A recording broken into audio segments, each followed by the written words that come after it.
কে দিছে রে ওটা?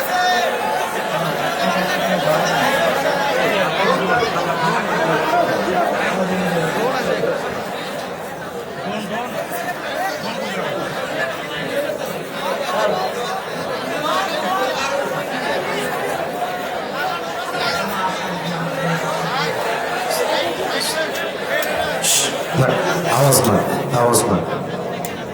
আপনার খেয়াল করছে যে সোজা এসে এখানে আমার ঘাড়ে এসে পুরো এই যে পাখাটা লাগছে, মনে হচ্ছে আমার ব্লিডিং হবে, কিন্তু আল্লাহর রহমতে আমার হবে কাটে নাই। আপনি ড্রোনটা ধরে রাখেন, যার ড্রোন সে নিতে আসবে ওকে আমি দেখবো যে এটা কে। আস্তাগফিরুল্লাহ, আস্তাগফিরুল্লাহ। কে ধাক্কা দিয়েছে? তুমি কন্ট্রোল করবো আর জিনিসটা। ঠিক আছে, আর ডানে যে বসে যাবা, ড্রোন আরো যাবা না, রেখে দাও, যাও। আর কোনো কথা না ভাইজান, বগুড়ার সুনাম ধরে রাখতে হবে, বগুড়ার বদনাম হতে দেওয়া যাবে না। যে যেখানে আছেন চুপচাপ থাকেন, আর কোনো আওয়াজ চাই না। অনেক বড় দায়িত্বের বোঝা নিয়ে আজকের এই মাহফিলে এসেছি। কেউ যেন একটা চুল পরিমাণ কোনো সাউন্ড আজকের মাহফিলে না করে। আমি সবাইকে অনুরোধ করে একটা কথা বলতে চাই, আমাকে বাধা দেওয়ার মতো দুঃসাহস কেউ করবেন না, এটা আপনি সাহস করবেন না।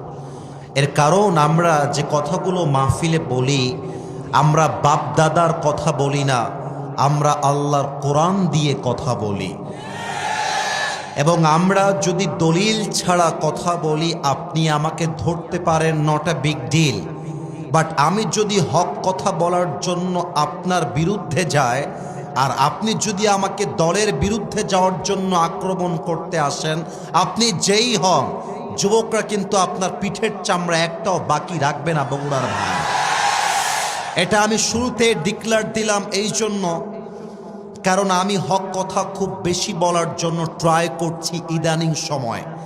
আমি দেখতে পাচ্ছি অনেক লোক যারা মাহফিলে আসে, তাদের মধ্যে দুই একজন লোক হক কথা সহ্য করতে পারে না।